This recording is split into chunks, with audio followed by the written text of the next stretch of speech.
Hello everyone. So the topic of this presentation is TCP Flow Control, and specifically speaking, the sliding window mechanism. So we all understand what TCP IP is. It is a transmission protocol that is widely used for networking purposes. Sliding window mechanism is a way of controlling the flow of data that is being transferred from a sender to a receiver. It can be a publisher subscriber model, a client server model, or any other way, shape, or form. So let's jump right into it. So first things first, what is the TCP sliding window? The TCP sliding window is a crucial mechanism that manages the flow of data between a sender and a receiver. It essentially determines the number of unacknowledged bytes that one system can send to another. So we all know what hacking is in transmission in TCP/IP, right? The issue with that is sometimes when we have crucial, time crucial or a performance crucial application, what happens is the acknowledgement bit can slow down the rate of transfer uh, due between the publisher and the subscriber, or the sender and the receiver, in very simple terms. So in order to eliminate that, we use the sliding window, which essentially works on something called as a buffer. A buffer is a specific chunk of memory that is allocated on both the sender side and on the receiver side. That essentially determines the number of bytes that can be ready to send without the need for an acknowledgement bit.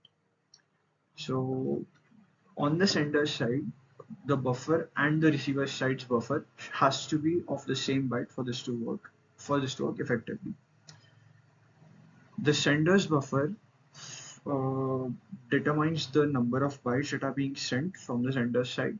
The receiver's buffer or the receiver's buffer's memory is used to store uninterrupted bytes that are being received from the sender. Once the receiver buffer overflows, an acknowledgement bit is sent from the receiver to the sender. Once the sender receives the acknowledgement bit, the sender's buffer slides an equal length of the predetermined buffer in order to send the next batch of data.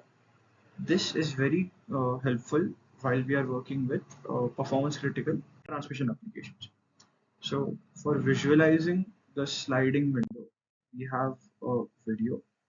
Let's take a look at that. Right, so what we see is the window size is of 4 characters and the retransmit timer is of 34 seconds. This essentially means that after 34 characters, the retransmission has to be triggered. The window size being 4 indicates that the buffer is 4 characters wide. As you can see, it is the same on the sender side and on the receiver side. Once 4 bytes are received by the receiver, it sends an acknowledgement bit. Once the sender receives the acknowledgement from the receiver, it slides its window over to the next 4 bytes or the 4 characters, and the entire process is repeated. As we can see, uh, yeah, so another transfer, and then this process will loop itself.